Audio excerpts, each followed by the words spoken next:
electronics, television and the world. Here we are in conversation with Mr. M N Vidyashankar. The man needs no introduction. He is a 1982 batch IESA officer, has 30 years of rich experience in management and administration of various government offices, autonomous bodies, boards and corporations. Mr. Vidyashankar has served various government departments at the state level and also the central level before moving on to hold the position of President of Indian Electronics and Semiconductor Association. We will talk about the recent state of affairs in ESDM and other burning issues like feasibility of Make in India and also the Digital India campaign being run by the government. So good afternoon, Mr. Vidyashankar. Welcome to the ELE Times TV. Very good afternoon. It's my pleasure. It's an honor to be speaking to you and to ELE Times. Thank you. So can you brief us the present situation of Indian electronic industry, first of all, and what is the future of indigenous electronics production in India? The electronics industry is now at a cusp where lots of things are happening, lots of positive vibes being heard, a lot of buoyancy in the market, both at the manufacturing level, at the demand level, at the ecosystem level.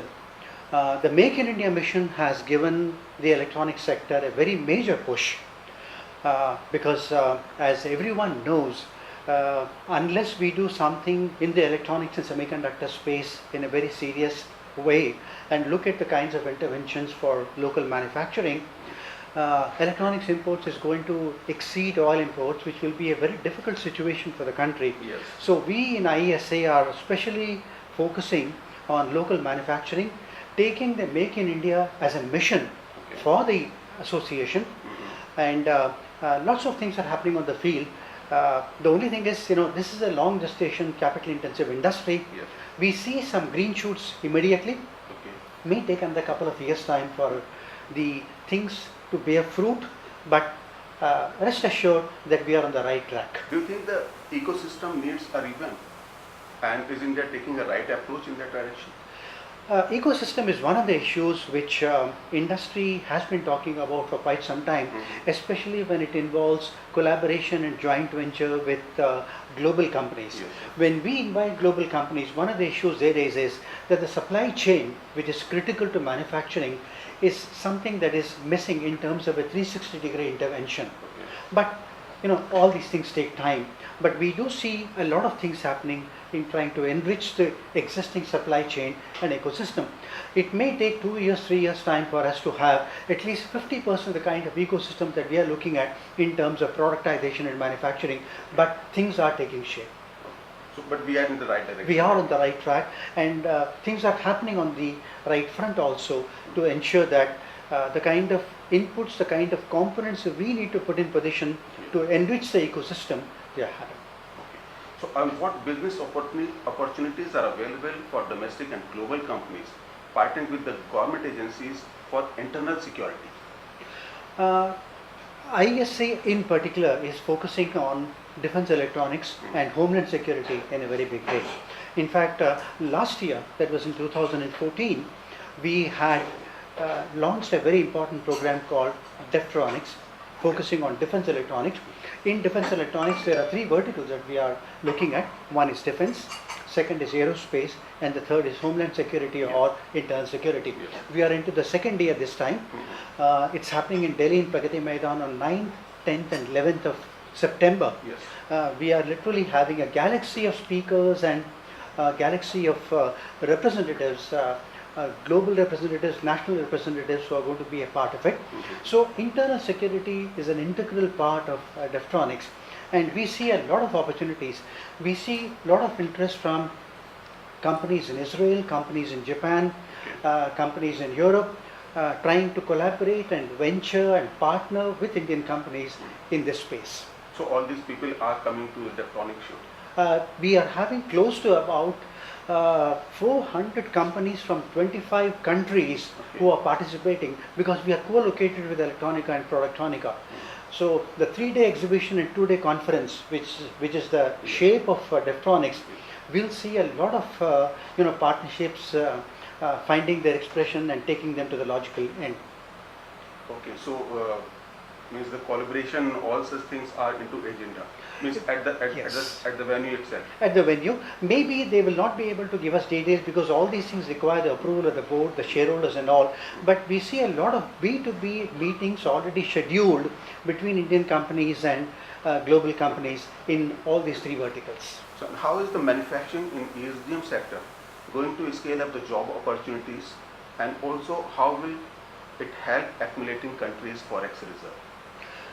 ESDM is one area which has received a lot of attention since 2012 after the National Policy on Electronics was announced with four important pillars to boost local manufacturing and local production.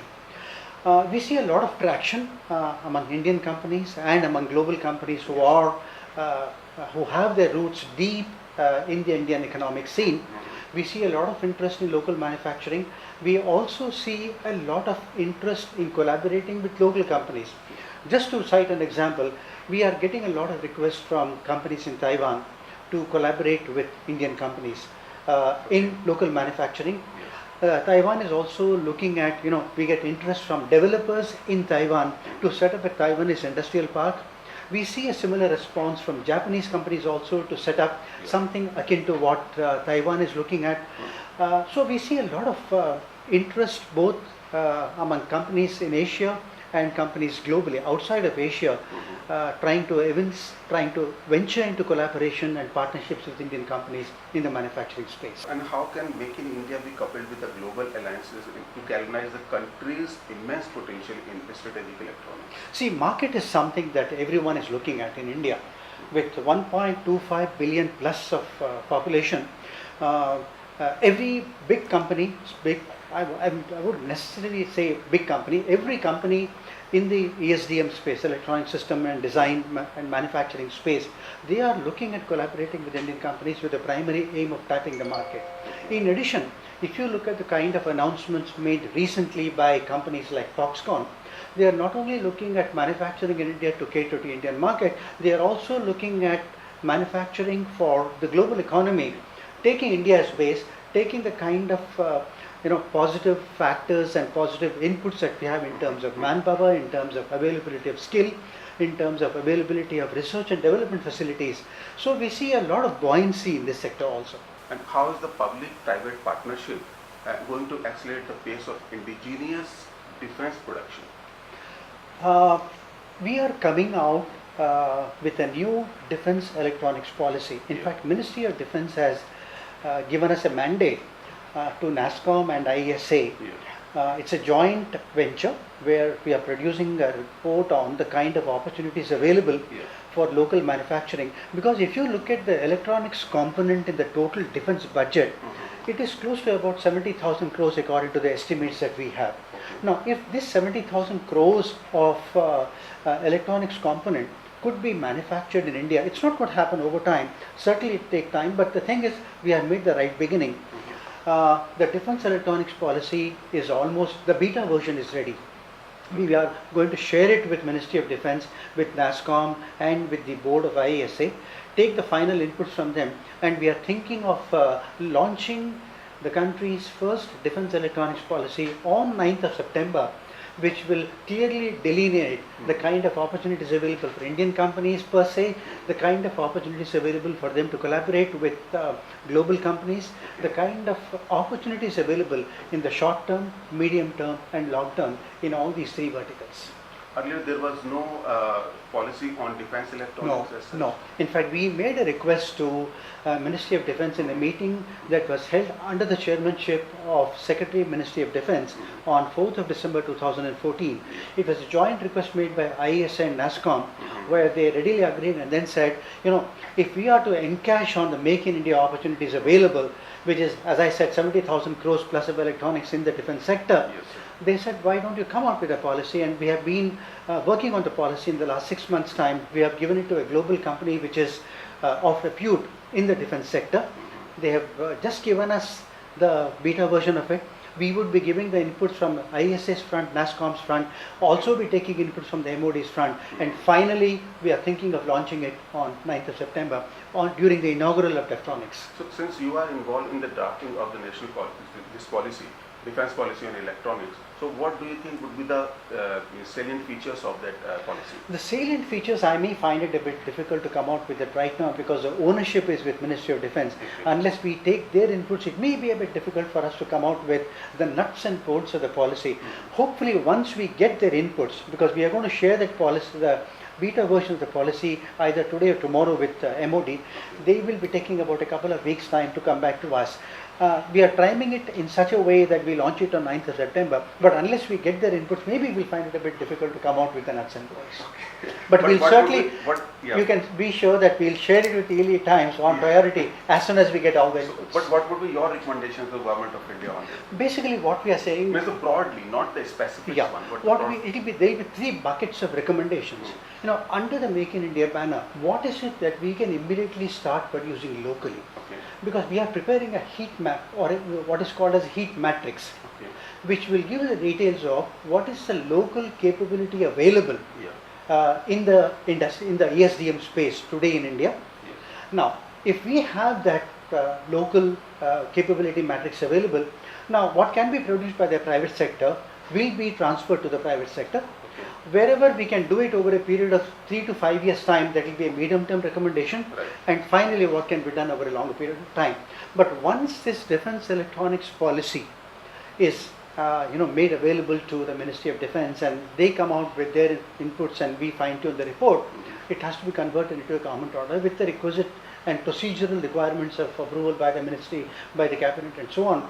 That will give us a roadmap of where we need to go ahead, how much of capital infusion will be required, what is the kind of collaboration that we need to look at with other companies both within India and outside the country. And how soon it will come into implementation? See, our mandate is to submit the report to the Ministry of Defense, which we, as I said, the beta version would be shared with them either today or tomorrow. And once we get their feedback and the final policy draft is released, then we'll be setting up timelines, because we need to consult the MOD before we set the timelines for ourselves. So, what is the importance to invest in R&D sector? And what are the opportunities in design and R&D? In the electronic space, fortunately, we are very well located on the design front. Yeah. R&D plays a very important role. In fact, if you look at on a global scale, which is the most R&D intensive sector in the world, I'm not talking of any local ecosystem as such. Globally, semiconductor is the most R&D intensive industry in the world. Yes. 30% of all the R&D happens in the semiconductor space. So, because it's highly capital intensive and very long gestation, so as a result of which the kind of spin-offs and the kind of economic benefits and the kind of multiplier effect, the acceleration effect that you see in the semiconductor space, it has no parallels whatsoever.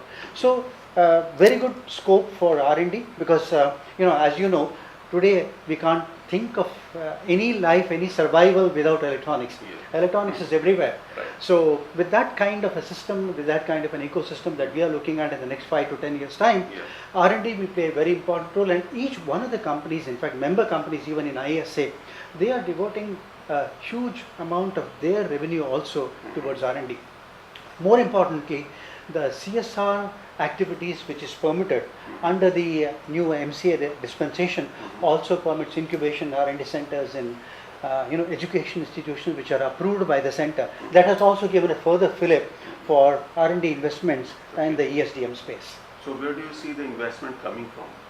Both. Whether they're the semiconductor companies or they're the independent companies who are into R&D? Semiconductor companies, they would be looking at more at the global scale, but in the electronic space, in the embedded system space, you see a lot of R&D coming up, both from local companies and from multinational companies. In fact, India is a very major hub for R&D centers in the electronic space. So we see a lot of investments coming both from local and global companies. What are the ways to encourage participation in and integration of innovative startups into the aerospace and defense sector? Very fortunately, IESA has played a proactive, very front-ending role in promoting startups in the defense, aerospace and internal security fronts. We have almost one event every month.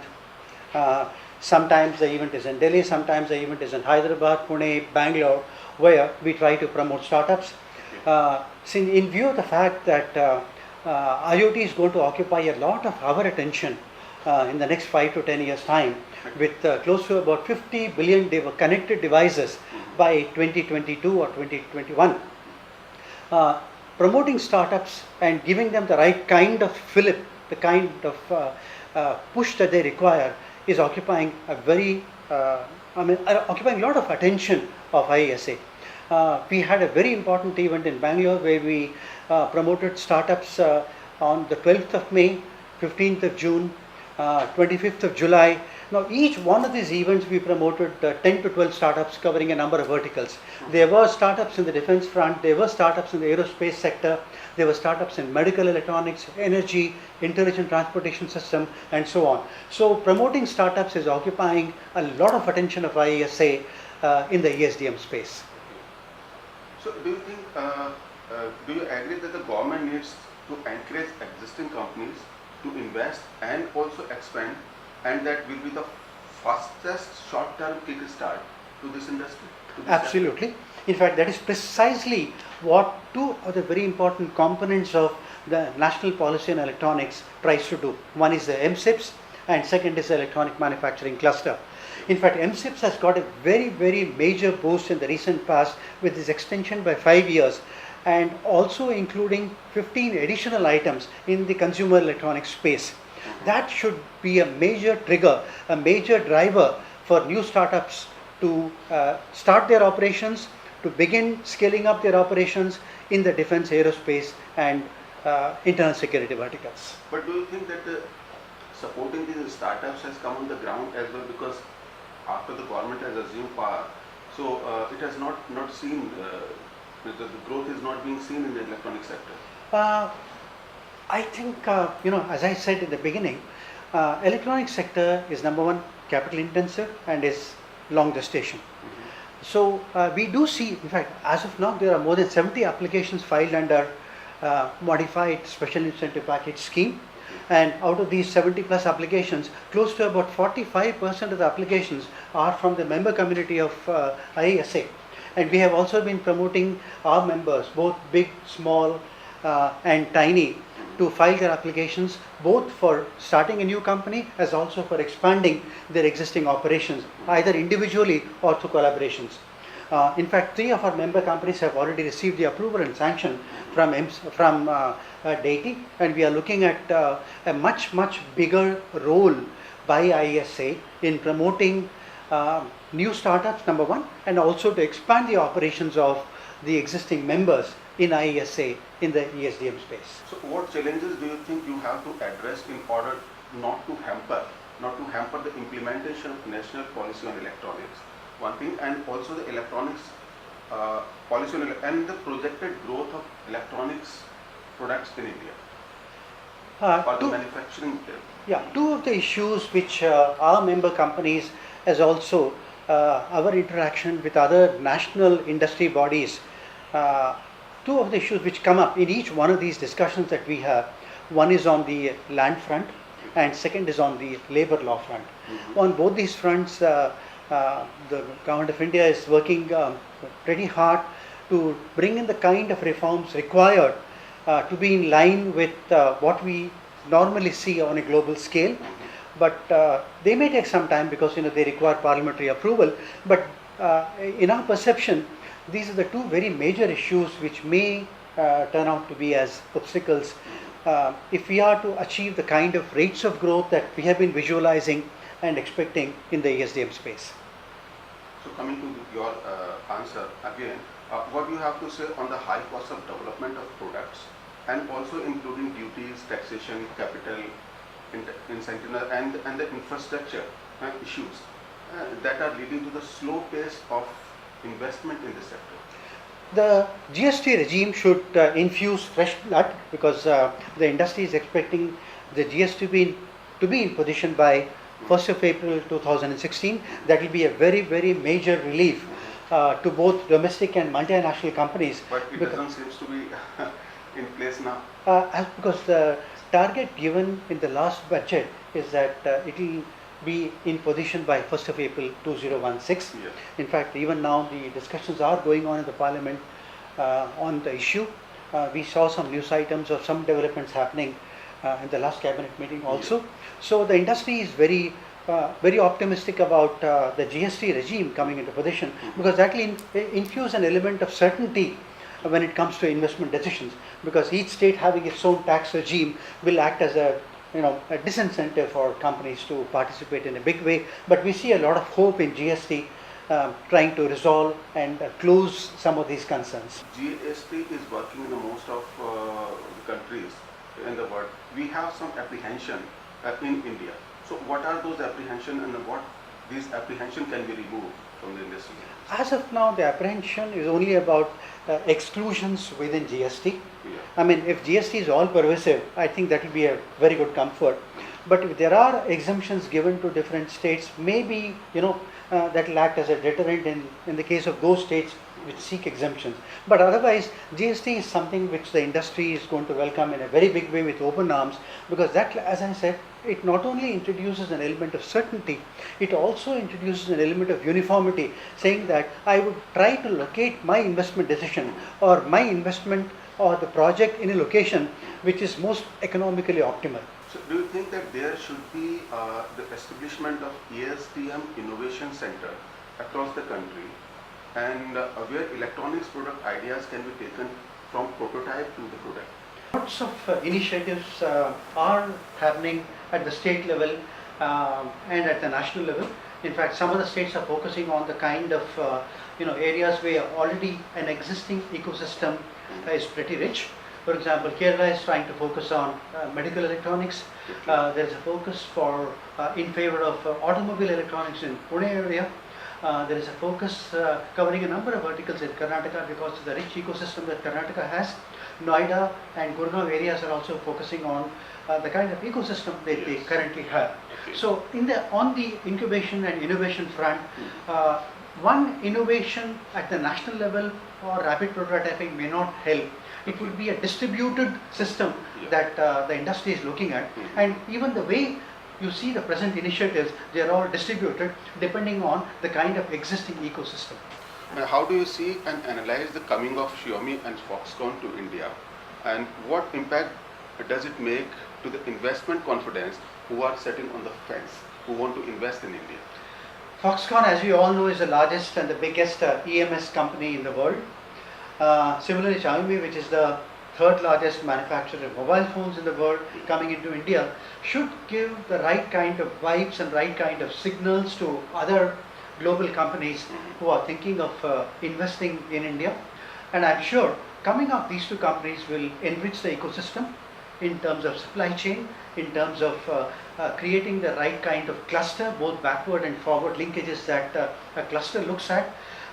It also help in upgrading the technology within the existing ecosystem in a number of verticals. For example, it could be in cell phones, it could be in laptops, it could be in displays, it could be in a number of the kind of investment decisions that we are going to see or we already see. We do see a lot of interest in developing and enriching the ecosystem. Again, to the SME sector, the government seems to be taking call on FDI and technology transfer as of now, while SMEs and the startups are not being paid much attention, who tend to be the backbone of manufacturing. So how the manufacturing will happen, one thing, and what are your comments on this statement? SMEs are looking at not only local production on their own steam, but they are also looking at a lot of collaboration. In fact, IESA today has got more than 15 to 20 requests from micro and small and medium enterprises for encouraging collaboration with companies from Asia Pac, from South Asia and from Europe. In fact, we are helping them in these collaborations, helping in terms of making available the kind of finance, the kind of collaterals that they require. But the final decision of shaking hands is something that they take. But there is a lot of interest even among SMEs, especially in the micro and small segment, to enter into collaboration and ventures and partnerships with companies outside. So last, sir, but not the least, Yearly Times is the first to introduce a web-based TV channel in the world on electronics particularly, How do you like the concept, first of all, having the TV channel of your own electronics industry? And we would like to request you to say a few words about it. I must congratulate Yearly Times to come out with this very important initiative, which is the first of its kind, not only within the country but globally. It gives the required voice, it gives the right kind of exposure, it gives the right kind of voice and buoyancy to the industry to air its feelings, its thoughts, its processes. It's very important channel for joint venture, for partnerships, for making available to the rest of the world what are the kinds of opportunities available for companies globally in the Indian ecosystem, in the Indian ESDM space. This is a very important window in the electronic sector, and I must say hats off to Yearly Times for coming out with this very important initiative. Thank you very much, sir. Thank you, it's my pleasure. Thank you very much for the informative